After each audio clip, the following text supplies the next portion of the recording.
ఫిబ్రవరి 1 నుండి ప్రభుత్వ ఉద్యోగులు హెల్మెట్ ధరించాలి. హెల్మెట్ తప్పనిసరి. లేకుంటే సాధారణ సెలవుగా పరిగణింపు. ద్విచక్ర వాహనం కలిగిన ప్రభుత్వ ఉద్యోగులు హెల్మెట్ ధరించి మిగిలిన వారికి ఆదర్శంగా నిలవాలి. జిల్లాలో ప్రభుత్వ కార్యాలయాలకు వాహనాలపై వచ్చే ఉద్యోగులు ఫిబ్రవరి 1 నుంచి తప్పనిసరిగా హెల్మెట్ ధరించాలని, లేని ఎడల సాధారణ సెలవుగా పరిగణించడం జరుగుతుందని జిల్లా కలెక్టర్ కె.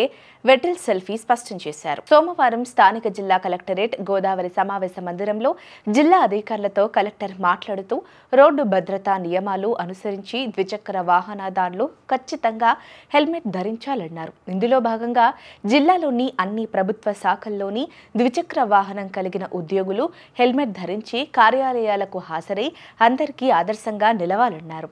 వాహన చోదకుల నిర్లక్ష్యం, ఇతర కారణంగా ప్రమాదాలతో వారి కుటుంబాలకు తీవ్ర మనోవేదనకు గురిచేస్తున్నారని, దీనిని దృష్టిలో ఉంచుకుని రోడ్డు భద్రతా నియమాలపై పూర్తి అవగాహన ఉండాలన్నారు. ద్విచక్ర వాహనదారులు తప్పనిసరిగా హెల్మెట్ ధరించాలని ఇప్పటికే ఈ విషయంపై అన్ని స్థాయిల్లో అవగాహన కార్యక్రమాలు నిర్వహించడం జరిగిందన్నారు. హెల్మెట్ ధారణపై మరింత విస్తృత చర్యల్లో భాగంగా తొలిగా ప్రభుత్వ కార్యాలయాలకు వాహనాలపై వచ్చే ఉద్యోగులు తప్పనిసరిగా హెల్మెట్ ధరించి రావాలన్నారు. రోడ్డు భద్రతా నిబంధనలను ప్రజలతో పాటు అధికారులు కూడా తప్పనిసరిగా పాటించాలన్నారు. కార్యాలయాల్లో ఉద్యోగులందరూ విధిగా హెల్మెట్ ధారణపై సూచించిన మేరకు రావాల్సి ఉంటుందన్నారు. అదేవిధంగా కళాశాలలకు వచ్చే విద్యార్థులు ఖచ్చితంగా హెల్మెట్ ధరించి రావాలనే నిబంధన ఆయా యాజమాన్యాలు అమలు చేయాలన్నారు.